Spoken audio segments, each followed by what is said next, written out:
Lesson 49. The Ideal Servant. In this text, we'll talk about domestic servants. Now first, listen and then answer this question. What was Bessie's little weakness? Bessie 小小的弱点是什么？ It is a good thing my Aunt Harriet died years ago.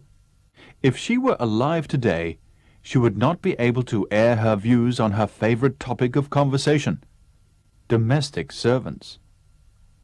Aunt Harriet lived in the leisurely age when servants were employed to do housework. She had a huge, rambling country house called the Gables. She was sentimentally attached to this house, for even though it was far too big for her needs, she persisted in living there long after her husband's death. Before she grew old, Aunt Harriet used to entertain lavishly. I often visited the Gables when I was a boy.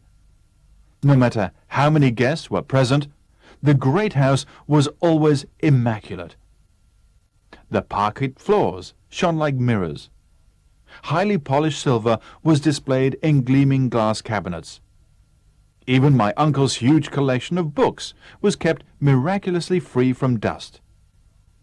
Aunt Harriet presided over an invisible army of servants that continuously scrubbed, cleaned, and polished.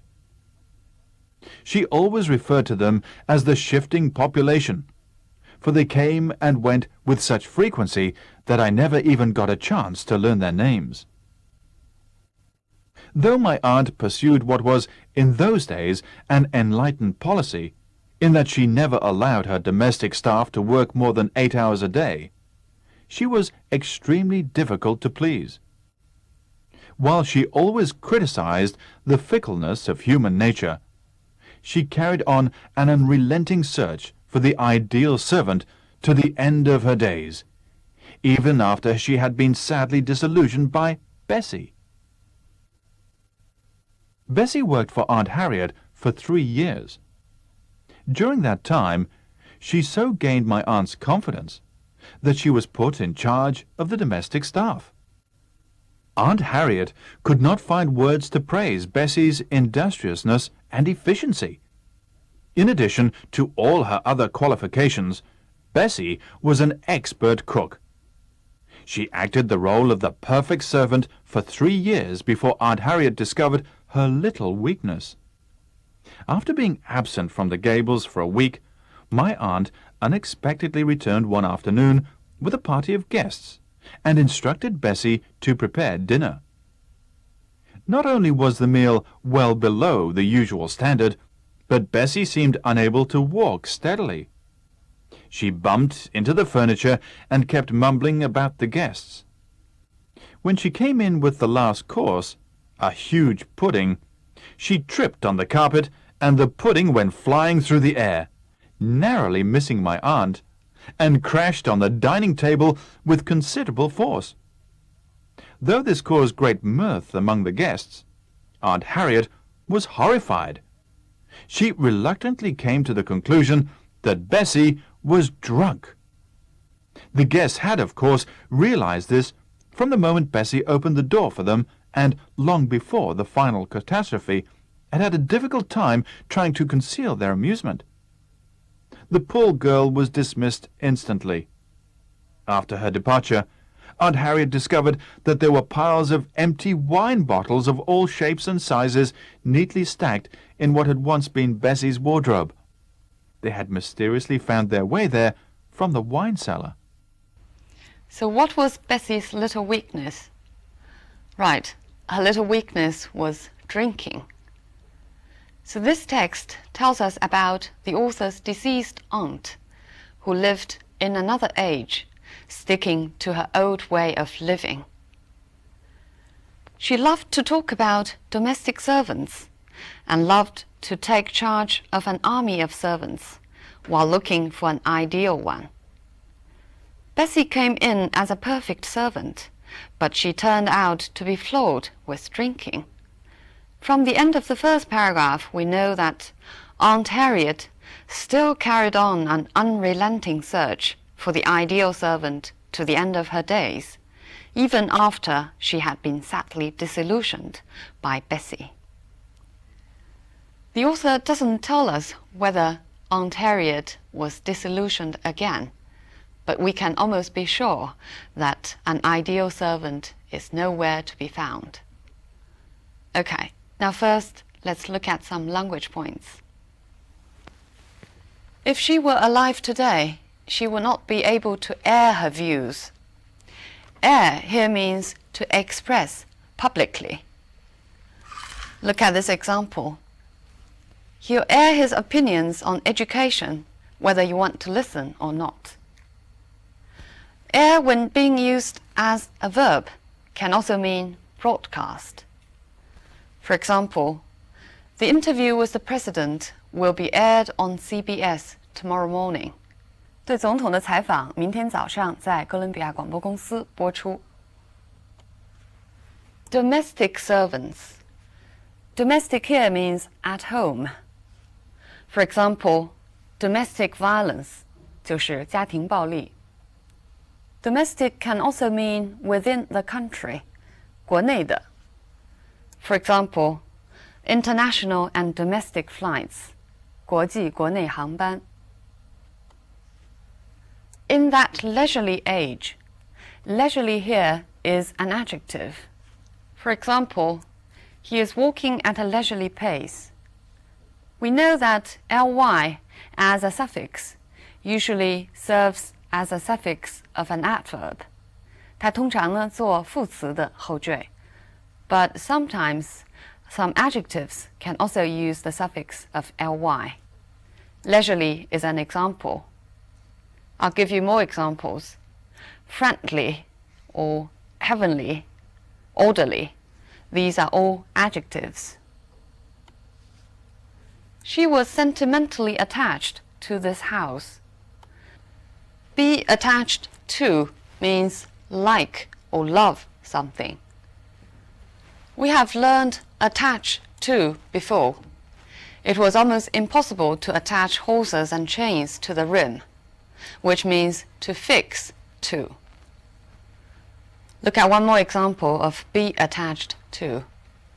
The children are very attached to their grandparents, which means the children love their grandparents very much. Sentimentally attached.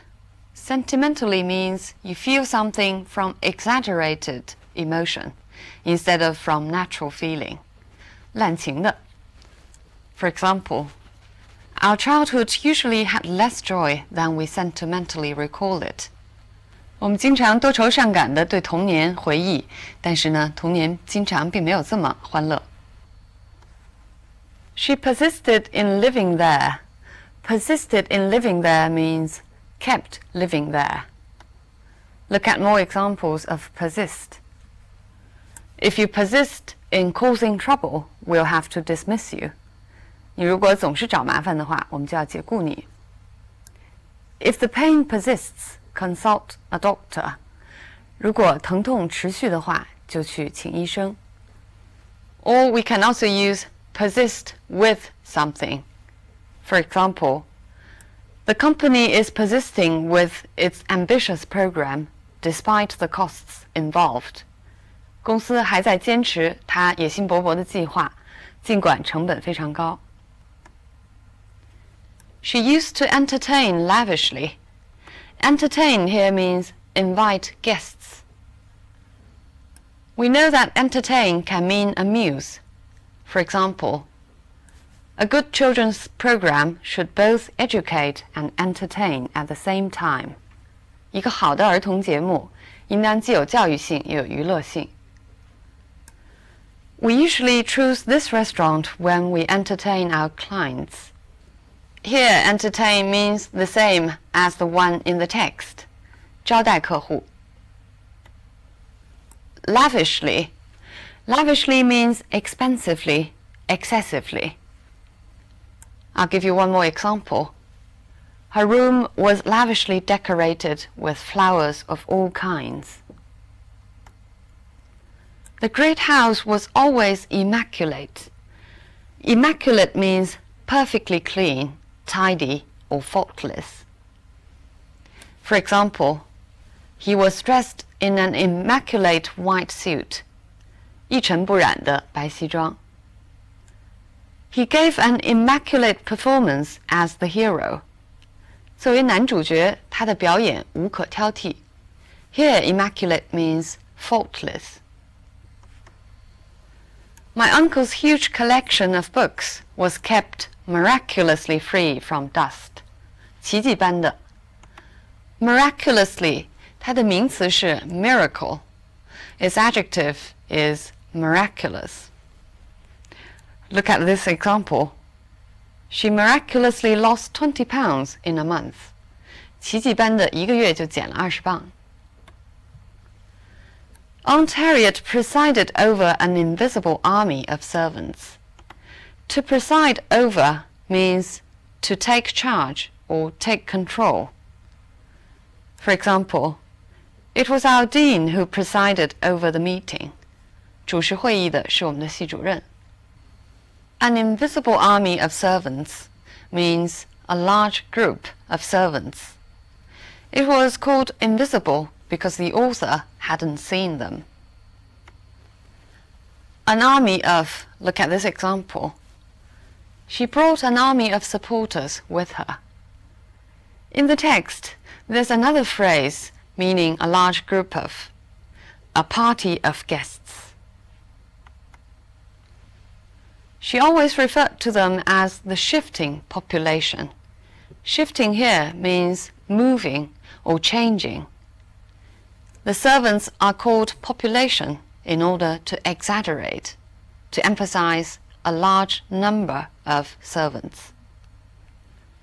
They came and went with such frequency that I never even got a chance to learn their names, which means they came and went so frequently or so often that I never even got a chance to learn their names.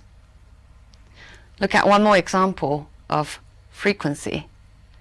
He is absent from work with high frequency, which means he is often absent. If you want to say he is seldom absent, you can say he is absent from work with low frequency. My aunt pursued what was in those days an enlightened policy. Pursue means follow. Let's look at these examples to see what pursue means in each context.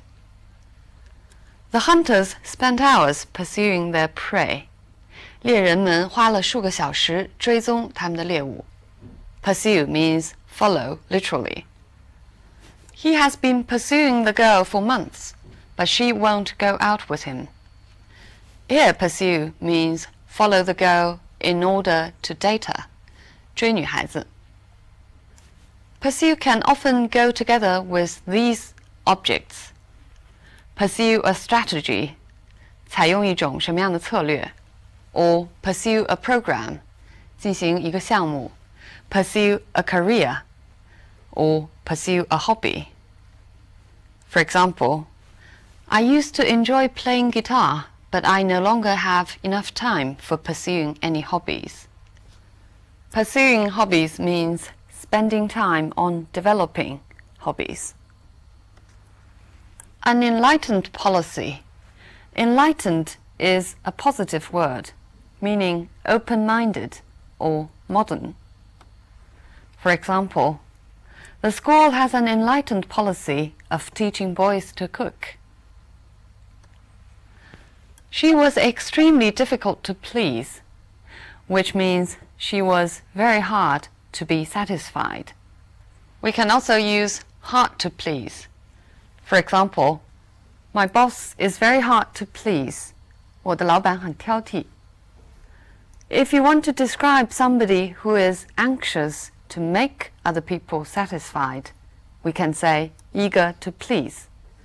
For example, the child is very eager to please. 这个孩子急于讨人喜欢。The fickleness of human nature. Fickleness is the nature of being changeable. It's a disapproving word.